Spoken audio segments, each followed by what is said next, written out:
Игэлтлээс Харт аймагтай холбоотой 3 дахь тусгай сурвалжлагаа одоо үзүүлэх чинь.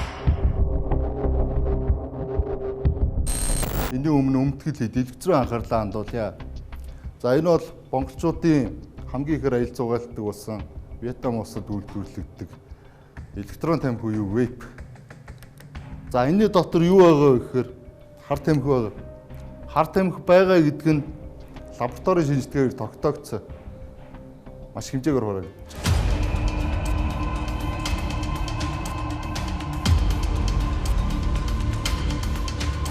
За бид нар мэдж байгаа сүүлийн жилүүд энэ харт тамхи мансууруулах бодисын хэрэглээ Монголцод нэмэгдэж байгаа гэж.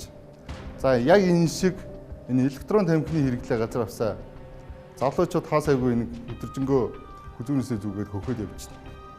За тэгтэл энэ яг Вьетнамаас орж ирдэг вейпэн дотор мансууруулах төрлийн бодис байгаа мэн.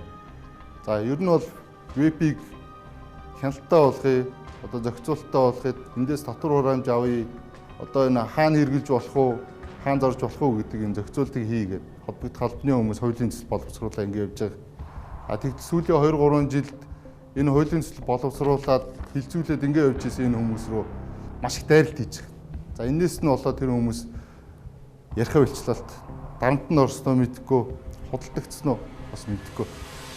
Тэгэхээр бид нар ямар ч нэг юм бодох ёстой.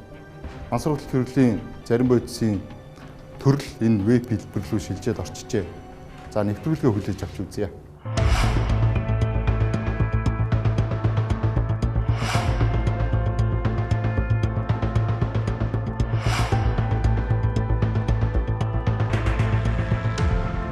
Монгол улс 2010 онд харт тамхи дамжин өнгөрүүлэгч орн байсан.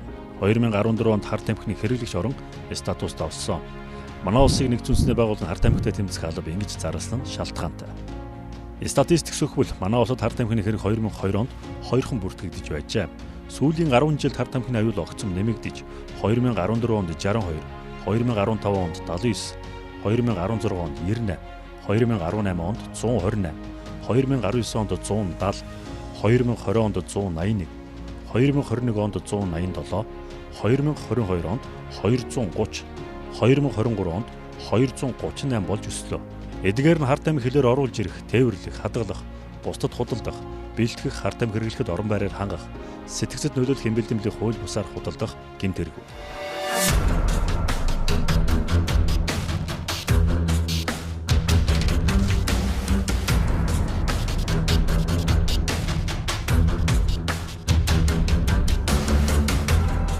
Харт тамхи хэрэглэсэн байхдаа баригдсан тохиолдол ч нэмэгдэж байна.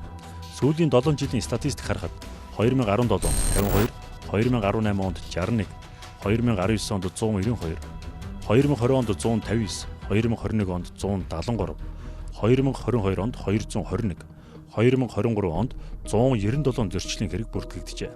Мансууруулагчдын тоог Монголын холбогдох албад зарлахаас зайлсхийдэг боловч тэдний нэгдсэн үндэсний байгууллагад гаргаж өгсөн тайлангаас тус байгууллага харт тамхи мансууруулах бодис хэрэгжиж үзсэн монгол хүний тоог 70,000 гэж мэдээлжээ. Харт тамхины хэрэг зөрчил холбогдсон иргэдийн 86.6% нь 13-аас 35 насныхан байгаа нь анхаарал татаж байна. Дэлгэцэн дээр харагдж байгаа энэ залуу төвшин жаргал гэдэг хүрээлэгчд нь Жоби гэдэг нэрээр нь таних байх. 2010 онд Хонконгод харт тамхины хэрэгээр баригдсан. Тэндээ 7 жил суусан. Хонконгийн шоронд 7 жил сууж байхдаа харт тамхины намжтай холбоотой татсан. Тэтэртэйгээ танилцсан. 2017 онд суллагдаад Монгол орж ирсэн. Тэгээ өмнө байгуулсан байсан тэр сүлжээгээ ашиглаад Монгол улсад их хэмжээний метамфетамин буюу мөс оруулж ирж удаа дараа зарсан.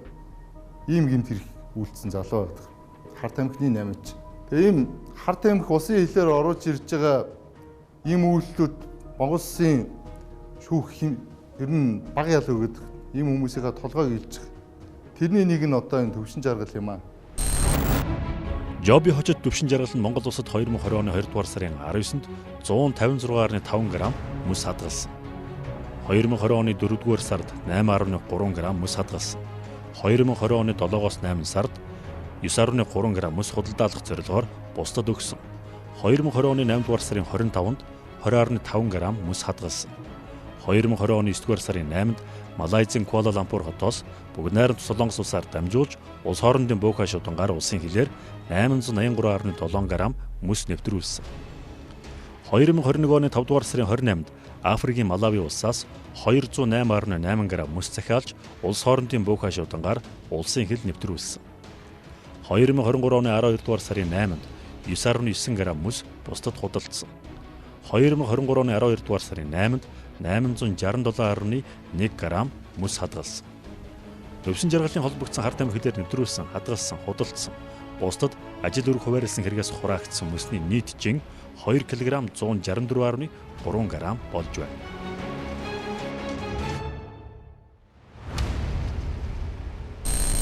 За 1 грамм мөсийг ойролцоогоор 3-4 өнийг удаа хэрэглэдэг. Төвшин жаргал нарын хэрэгдээр дурддагж байгаа 2 кг гаруй энэ мөсийг нэг доор 65,000 гаруй хүн нэг доор хэрэглэнэ. Ийм хэмжээний дооз оруулж ирсэн энэ хар тамхины наймаа чинь Монголын шүүх 8 жилийн хорхийл өгсөн. Уг нь холбогдсон хэрэг нь 6-аас 12 жилийн хорхийлтай. Тэгтэл Монголын шүүх бол яг голоор нөхдөж байгаа.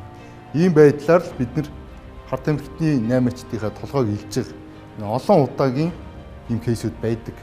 За ял шийтгэлийн бодлого бол Монголд ийм байдлаар хэрэгжиж байна.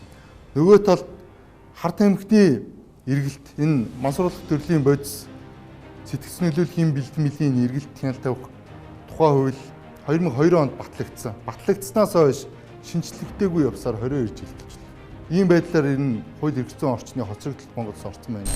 Салбарын сайдын үед мансууралтай тэмцэх одоо үндэсний хорогоо ахалдаг тий. Үндэсний хорогоо хамгийн сүүл хизээ уралдуулсан та. Үндэсний хороо хойрхол хоролдуулна гэдэл ярьж байна. Ажлаавууд бол ерөөс оролдуулж амжаагүй байна. Мансуурлалтай тэмцэх үндэсний хөтөлбөр нь бас одоо хуучраад гэх юм уу одоо 10 жил болсон юм байдаг шүү дээ тий. Тэгээ энийг одоо хизээ шинжилхий гэсэн бодолтой. Ерөөсөө нэн дээр энэ мансуурлалтай тэмцэх үндэсний хөтөлбөрийг шинжлэхгүй бол бид нар стратеги эргэж харахгүй бол ерөөсөө болох байсан юм байна. 10 барил маань хуучирсан байна. Үр дүн гарахаа болсон байна. Бидний нөхцөлж ирснээс нийгмийн нөхцөл байдал хавьгүй муутсан байна. Зөвсөр үеийнхний дундх энэ хар тамхи буюу мансууруулах бодисын хэрэглээ өндөр болсон байна. Түүн тавих хяналт суларсан байна гэдэг. Одоо ерөөсөө энэ хөтөлбөрөө нэг сайн шинжилээд үйл ажиллагаагийн сайн төлөвлөлөөд ингээд явахгүй бол шаардлага болохоо очижээ л гэж харж байгаа. Хууль тогтоомжийн үед бас хуучирсан байгаа тийм өмнөх засгийн газрын үед улсын хурлын хуулийн зөвлөл өргөн бариад тэгээд тэргээ буцаацсан байгаа. Тэгээд тэргээ хизээ өргөн барих үлээ. За шаардлагатай хурдан хугацаанд өргөн барьгээд зохи байгууллагуудаас санал авч байгаа. Хууль санаачлагчид түрүүчээ их хурлын бүрийн эрхийн хугацаа дууссан гот бүх хуулийн төсөл буцаацсан холбоотой буцагдсан. Энэтэй холбоотойгоор яг энэ эрх зүйн орчныг сайжруулах ажил нь зогсчод байна. Бид бол одоо нэн даруул өргөн барий гэдэг байдлаар байгууллагуудаас холбогд байгууллагуудаас саналыг авч байгаа. Сүүлийн жилүүдэд өсвөр үеийнхэн залуучуудын дунд эмчийн жороор олгодог шахмал имийг нунтаглан өөрсөддөө тарьж мансуурах үзэгдэл нэмэгдэж байна. Үүний улмаас судсан бөглөрч гар хөлн харлан өгчгээс гадна тайруулсан тохиолдол хэд гарчаа. Хэрв таны хүүхэд с ิจ гтэй санагдвал гар хөлийнхэн судас тарианы сорвтой байгаа эсхийг шалгаж үзхийг албаныхан зөвлөж байна. Ер нь бол нэг жилдээ нэг 5-аас 10 одоо хүүхэд залуучууд ирдэг байсан бол сүүлийн үед бол энэ маань ер нь нэг жоохон ихсэх хандлагатай байгаад байгаа болохоор одоо яг мэрэгжлийн эмчнэр бидний хувьд бол ер нь жоохон харамсалтай л санагдаж байгаа. Жишээлбэл ингээд гар хурууд ингээд тэсвэрлэхийн аргагүй өвдөж мөвдөө тэгээ зарим нэг нь болохоор нэг 2-3 хоногийн дараа ирнэ. Зарим нэг нь одоо юу гэдгийг эцэг эхээсээ асран хамгаалагчаас хол байгаа хүмүүс ч юм бол бүр таг нуучин. Тэгээ бүр энэ одоо юу гэдгийг нэг 7 хоног болоход ерөнхийдөө бол шууд харлаад үхжил эдийн зааг гэж юм гараад эхэлчихдэг байхгүй. Бүр тэгснийхаа дараа ч янз янз. Ер нь гартаа хөлтөө ярьчуу тэрийг одоо тайхаас аргагүй байна. Нэгэнт үхжил өгөөд харалцсан байх юм бол тэрийг дэлхий дээр хаанч эргэж сэргэх боломжгүй л гэсэн. Ер нь хизээнээс ийм асуудал анхааралтай. За тэгээд ер нь бол нэг сүүлийн 8 жилийн өмнөөс иймэрхүү байр байдлууд илэрч байгаа. Тэгээ энэ илэрч байгаа одоо хүмүүс маань насны хувьд бол нэг 18-аас 25 орчим насны яг л эд хийж бүтээх сурч боловсрох насн дээр ийм байдалд хүрээд байгаа. Ер нь яг хэрэгжүүлсэн үзий гэж бодож яг хийсэн хэрэгтрийг маргааш насны хүмүүс арвангаараа ирдэг хизээч дааж жаргалтай байгаагүй. 2-3 цагийн сэтгэлөөлөг мэдэрчээ тараас нь 2-3 сар хөтлөхийн үеэр аимшигтэй. Өөрөөр өөрчлөхгүй. Хамгийн өөртөө тэмцэх аимшигтэй. Тэр үеийн туслахгүй. Хамтлагийн хүмүүсээс чи хийж байхгүй.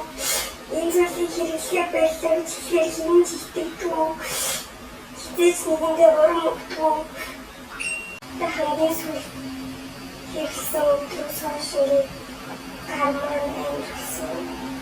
Ятан бис флораа харсан. Тэгэхээр бороо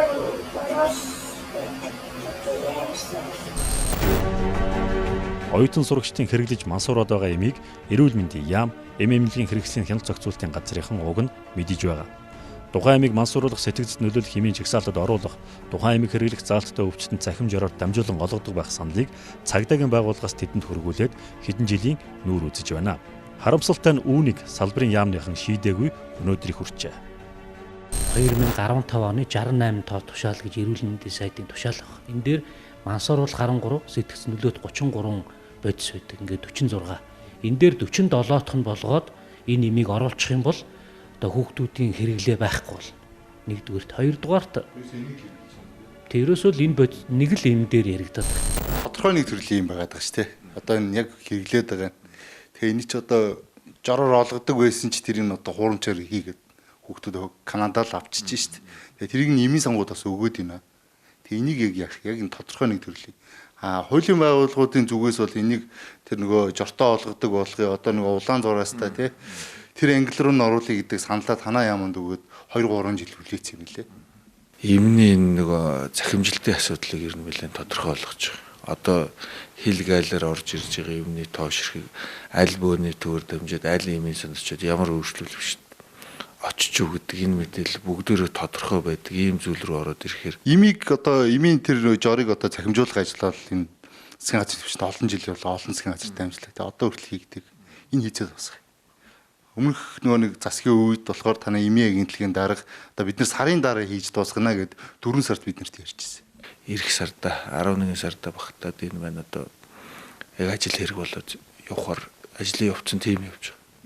За энэ морфино гадагшаа зараад байгаа эмнэлгүүдийг одоо яах вэ? Сонгон дээр тийм асуудал гарч те сонгоны нэгдсэн эмнэлгээс морфино эмчнэр зардаг одоо мансурагч зардаг. Дараа нь сая 100 гарлаа ш дархны эмнэлгийнхээ одоо зараад хот руу нийлүүлдэг. Ийм сүлжээ үүсчээ энийг одоо яах вэ? Нэг хэсэг малын эмнэлгүүд бүгд ийм сүлжээнд хамрагдаад одоо нэг дарагдсан те.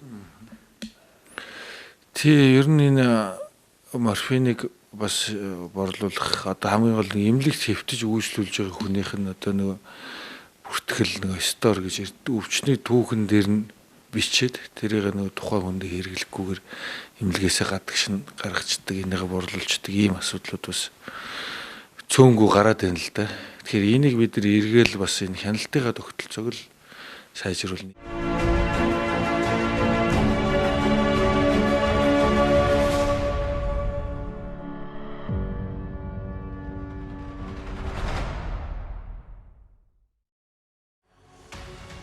Монгол гарч буй харт амхны хэргийн 70 гаруй хувь нь манай улсын 10-аад аймгийн нутагт ургадаг мансууруулах үйлчилгээтэй канабис буюу зэрлэг осны ургамалтай холбоотой. Сэлэнг, дархан, төв, орхон зэрэг аймгаас түүж мансуурдаг, бэлтгэж бусдад зард гэмт этгээдүүдийг барьж хориод үрдэн төдийлөн гаргахгүй. Тухайн ургамлыг устгахгүйгээр ургадаг талбайг хяналтад авахгүйгээр гэмт хэрэг багасахгүй. Зөвхөн устгахад жилбэр 5 тэрбум төгрөг шаарддаг хэдий ч 2024 онд улсын хэмжээнд 125 сая төгрөг зарцуулжээ. Тэр хэрээрээ одоо устгал хийгдэхгүй үлдэж байна гэсэн төсөв багж байна. За эх жилийн устгалын төсөв одоо энэ аймгийн иргэдийн хурлаар яригдах ёстой. Бид нар холбогдох албан тушаалтнуудад та бүхэн өөрийнхөө аймагт ургаж байгаа даргацынхаа хэмжээнд тохирсон тэр төсөв батлаач гэдэг асуудлуудыг тавьж байгаа. Тэгэд энийг одоо яах вэ? Улсын төсөвтэй тусах уу? Тэр аймгийн иргэдийн хурал засаг даргад нь өөрөг болох бай дээр явах уу? Өнөөдөр орон нутгийн төсөв хүрэлцэхгүй байхад хаан тэр харт аймгийн орсны ургамал байна устгахгүй явж яг төсөв мөнгө хүрэлцээтэй юу бид нар орон нутгаа бас ойлгоно. Нэг зүйлийг одоо бид нар хатуу бодох хэрэгтэй. Монгол улс хар тамхитыг тэмцэл хийх гэж л байгаа бол бид нар хөрөнгө мөнгө зарцуулахаас арга байхгүй. Энэ төрийн бодлого чиглүүлэхээс арга байхгүй. Одоо 1 жил устгах зардал одоо 5 тэрбум бичих тий. 5 жил устгахад 25 тэрбум. Тэгээ устгачнаа гэдэг юм яриад байдаг. Одоо байгаль орчны яамч тэр одоо танаа хар тамхитай тэмцэх газарч тэр. Тэгэд энийг устгах мөнгийг одоо энэ 25 оны төсөвт усын төсөвт суулгахаар байна уу? Ер нь яахаар? Усын төсөвт одоо энэ чиглэлээр суусан мөнгө ерөөсөө байхгүй. Энэ шийдлийг л одоо яг хайж байгаа. Тэгээ удахгүй энэ шийдлээ бас танилцуулах байхаа Монгол Улсын засгийн газар. Нэвтрүүлгийн эхэнд бид хар тамхины хэрэг толбогдогчдын 86.6%-ийг 13-аас 35 насныхан эзэлж байгаа тухайд дурдсан. Сэтгцийн эрүүл мэндийн үндэсний төвийн бүртгэлээс үцгэд 2012-оос 2023 онд хар тамхины шалтгаанд сэтгцийн болон зан төрхийн эмгэг оншоор 262, каннабиноидын шалтгаанд сэтгцийн болон зан төрхийн эмгэг оншоор 176, тайвшруулах нойрны эмийн шалтгаанд сэтгцийн болон зан төрхийн эмгэг оншоор 184, дэгдэмхий уусгагч бодисын шалтгаанд сэтгцийн болон зан төрхийн эмгэг оншоор 114, олон төрлийн сэтгц нөлөөт болон донтолд үүсгэж бодисыг хольж хэрэглэсний улмаас сэтгцийн болон зан төрхийн эмгэг оншоор 283 хүн хэвтэн эмчилүүлжээ. Гэвч эдгээр 1000 гаруй масрах донтой өвчтөг донгоосонд бүрэн салгах сайн дурын болон албадын эмчилгээний хөтөлбөр эмчилдэг газар нь Монголд байхгүйгээс гадна боловсон хүчин холбогдох зохицуулт нь алга байна.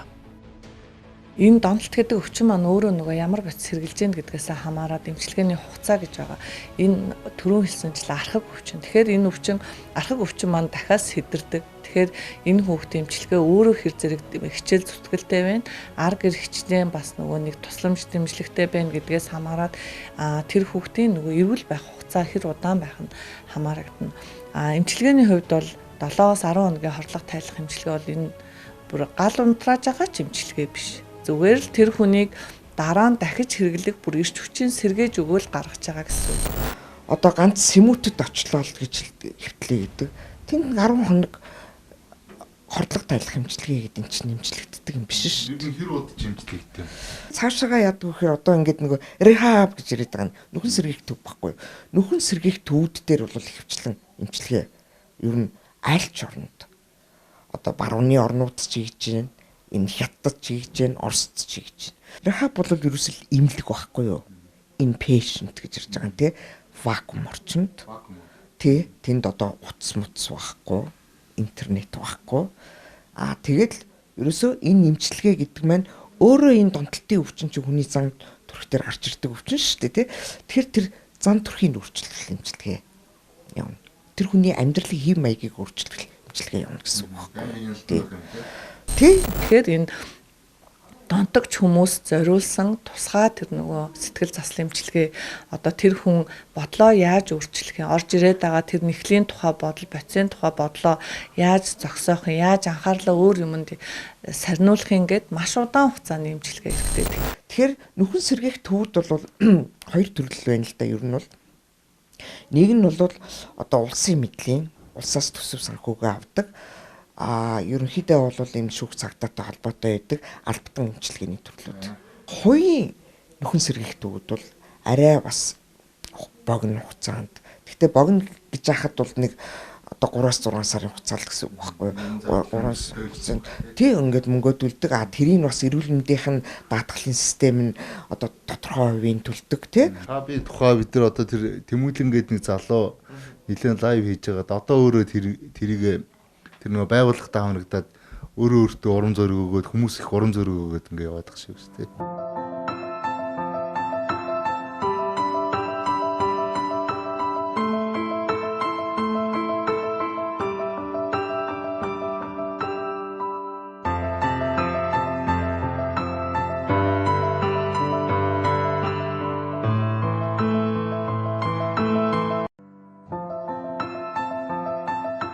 Тэмүүлэнгийн хувьд бол ийм байхгүй юу? Илэн далангуу бас их тийм зоригтой залуу байлээ. Тэг өөрөө энийг хайсан. Архиж уухгүй. Өвсөө бол 8 сарын 11-нд хайсан. Тэгээ одоо юу яс рехаб эмчилүүлжсэн. Эмчилүүлж байгаа. Зөв өснө үү? Ер нь бол хэлсэн зүгээр анх намайг чи энийг цуглаанд яваа гэхэд бол хүлээж авахгүйсэн. Тэгээд дараа нь энийг хайчаад инээд очиод бол би их юм ойлголоо гэжсэн. Өөрөө бол би өөрөө ингээд зогсоод гарнаа гэсэн байхгүй. Би архинаас гараад ингээд 2 жил болж байсан. Тэгээд би энэ өвснөөс бол би өөрөө ингээд тэмцээд гарнаа гэхэд минь чамд одоо яг мэрэгчлэн тусламж хэрэгтэй. Рахабд яв гэдгсэн. Тэгээд одоо рахаб дэмжлүүлж байгаа. Тэгээд яг нэг сар явах бах. Тэгээд сар явсныхан дараа хэр зэрэг өөрийн өөрчлөгсөн бас нөгөө энэ сошиалын дагагч нар нь чинь 70 мянган дагагчтай харагдаж байгаа шүүсэн. Харт амхийг хаанаас олж яаж хэрэглэж болохыг өсөр үеийнхэн залуучууд интернетээс олоод мэдчихв. Гэтэл тэднийг энэхүү аюулаас хамгаалах үүрэгтэй эцэг их асар хамгаалагч багш ажилтнууд мэдлэг ойлголт тун багтай. Орчин цагт ойлголт муутай хүн харт амхинаас хүүхдэд сэргийлэх, аюул тохиолдсон үд зөв гарцыг олж хүүхдэд хамгаалах боломжгүй. Хаана мэдлэг мэдээлэлээ дээшлүүлж мэдрэмжтэй хандах цаг иржээ. Тэгэхээр энэ өсвөр нас гэдэг чинь хүний амьдралын 2 дахь 10 жилийг хэлээд байгаа юм тий. 10-аас 19 20 насыг хэлээд байгаа. Тэр өсвөр нас чинь урт талынхаа 10 жилээс тис өөр. Хоошоо хэдэн 10 жил үргэлжлэх энэ одоо барилгын юм бол хундам нь зөвөө буруу юу гэдгийг өсвөр нас шийдэд байгаа юм. За эхний 10 жилд алдаа байсан байж болно. Тэрийг засах хамгийн боломжтой үе нь энэ 2 дахь 10 жил байдаг. Тэгээд энэ өсвөр наснд бидний эцэг эхийн гаргаад байгаа хамгийн гол алдаа бол миний хүүхэд нас бит хүрч байна. Ахлахынгад орж байна, дуунагад орж байна, найзаатай боллоо. Сургууль руу нөрөөж шаардлагагүй боллоо. Тэ найзуудтайгаа явж байна, мөнгөтэй юу, хоолтой юу. За хавцсан бүрнүү, чадал хөрвөлнийг пүүзийн үсэж байгаа юм аваад өгч, дууг нь аваад өгч. Нэг ийм нэг бэлэнчлэх, за халамж, хангамж тал дээр суурилсан халамж гэх үү. Энэ дээр илүү их одоо хандлага маань суурлаад байна. Яагаад донтож байна гэхээр энэ хүүхэд чинь биш үү? Дуртайдаа донтоод байгаа юм биш. Хүсэл сонирхол нь нэг юм руу явж байна. Тэр хайр дутуу байгаа бол хайрлах орчин руу явж байна. Дэмжлэг дутуу байгаа бол дэмжлэг хүрээ рүү явж байна.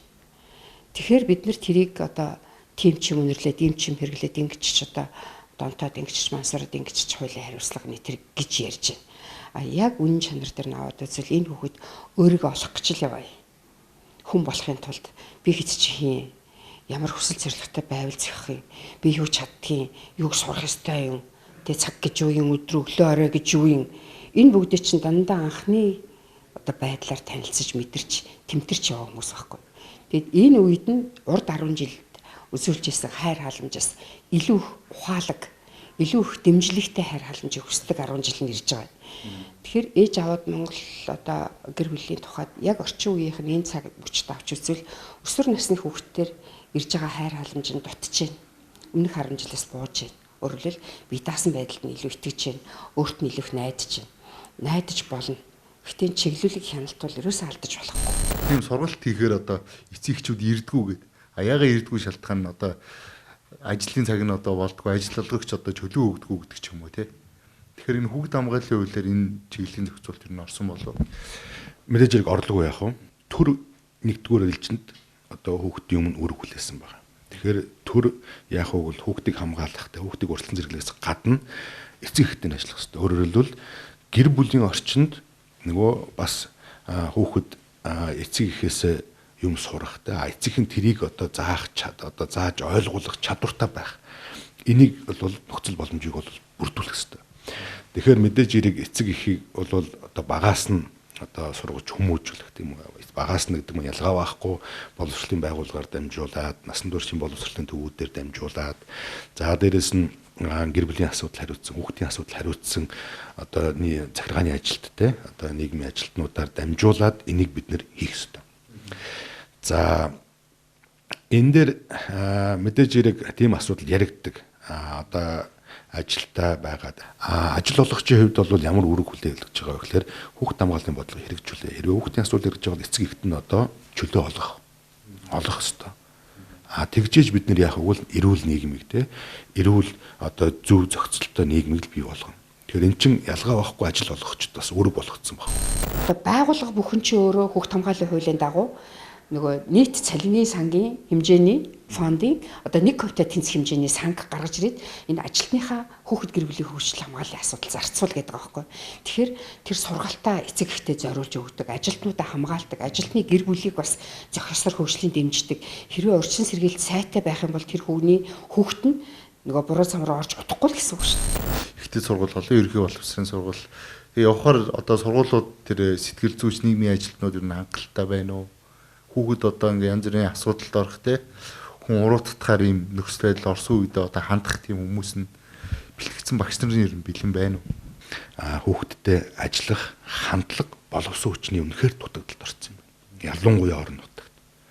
Өнөөдөр орон нутагт нийгмийн ажилтны хүрэлцээ юм уу? Сэтгэл зүйчийн хүрэлцээ юм. Хүүхдийн тоогоор нормтой шүү дээ. Тэгэхэд нэг сургууль төр нэг л байх шийтэй тийм ээ. Энэ бол ачаалал үнэхээр дийлхэ болчихсон. За багшийн ачаалал өөрөө хит их болоод ирэхээр зэрэг хүүхдэд анхаарал тавих боломжгүй болоод ирдэг тийм. Ийм одоо зүйлүүдийг шийдэх ёстой юм. Мансуурлалын одоо эсрэг үгүй гэж хэлэх тэр одоо мэдгэдэггүйний сурагч нарт ер нь олох юм, оюутнууд олох юм. Тэмчээлүүд ер нь явах. Тим хичээлүүд орно гэсэн үг. Орно гэсэн үг. Бид нэр энэ гэмт хэрэгээс урьдчилан сэргийлэх хүрээндээ тим хичээлүүдийг оруулах. Хоёулаас Живсгийн 8 ийм мансуурлах бодисын биз дэлхий дээр хамгийн ашигтай. За тэд бол хэнийг ч хайрлахгүй. Энийн эсрэг бол бүх улс тэр нь хамтарч тэмцэж байна. Бүгд өөр өөрсдийн хэмжээнд өөрсдөө бэлэн байж. За манай улс бол яг бэлэн байна уу үгүй юу гэдэг дээр энэ нэвтрүүлгээ бид нэр хариулахыг зорьсон байна. За манад одоо тэр мансуурлах төрлийн бодит донцсон иргэдээ одоо эмчилдэг тэр донтолтоос нь салгадаг өөрөөр хэлбэл эрэлтийг багасгах ийм бүтцэн алга энэнийг зохицуулсан хуулийн алга. Дээрээс нь яг энэ хард тамхины гэмт хэрэгтэй тэнцэх чиглэлийн үйл ажиллагааг зохицуулсан хууль нь 2002 онд батлагдаад тэгээд тэрнээс хойш 22 жил болоход огчинчлыг ингээ хуучирсан нэг юм хуультай. За хүний нөөцийн хувьд хангалтгүй байна. Салбар болоход энэ чиглэлийн оролцоотой байх ёстой хүмүүсээ бид нар маш бага бэлдсэн байна. Төсөв хөрөнгө тавихгүй байна. За энэ тухай бид энэ удаагийн тусгай сурвалжлагаараа үзүүллээ.